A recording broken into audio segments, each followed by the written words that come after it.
রানীগঞ্জের পর হাওড়া ডোমজুড়ে সোনার দোকানে দুঃসাহসিক ডাকাতির ঘটনায় শোরগোল পড়ে গিয়েছে। এই ঘটনায় সোনার দোকানের মালিক এবং তার ছেলে গুরুতর আহত অবস্থায় হাসপাতালে ভর্তি হয়েছেন। মঙ্গলবার সোনার দোকানে সর্বস্ব লুট করে চম্পট দেয় একদল ডাকাত।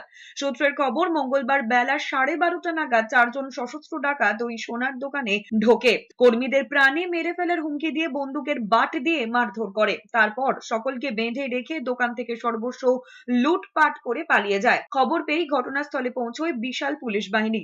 অন্যদিকে ইতিমধ্যেই ঘটনার তদন্ত শুরু করেছে ডোমজুর থানার পুলিশ ও গোয়েন্দারা। সোনার দোকান এবং আশেপাশের সিসিটিভি ক্যামেরার ফুটেজ খতিয়ে দেখছেন ডোমজুর থানার পুলিশ আধিকারিকেরা। পুলিশ সূত্রে খবর, ডাকাতদের ধরতে বিভিন্ন এলাকায় নাকা চেকিং শুরু হয়েছে। তবে ঠিক কত টাকার সামগ্রী খোয়া গিয়েছে তা এখনো স্পষ্ট নয়। প্রসঙ্গত, রবিবার পশ্চিম বর্ধমানের রানীগঞ্জে একটি সোনার দোকানে ডাকাতির ঘটনা ঘটে।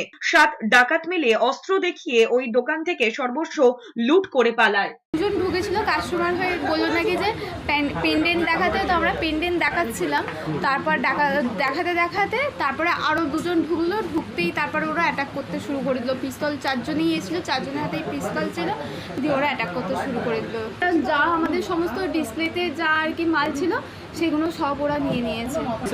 দুজন এলো, এসে জিনিস দেখাতে হলো, হঠাৎ একদম গান বার করলো, গান বার করে একদম অ্যাটাক, সঙ্গে সঙ্গে অ্যাটাক করলো।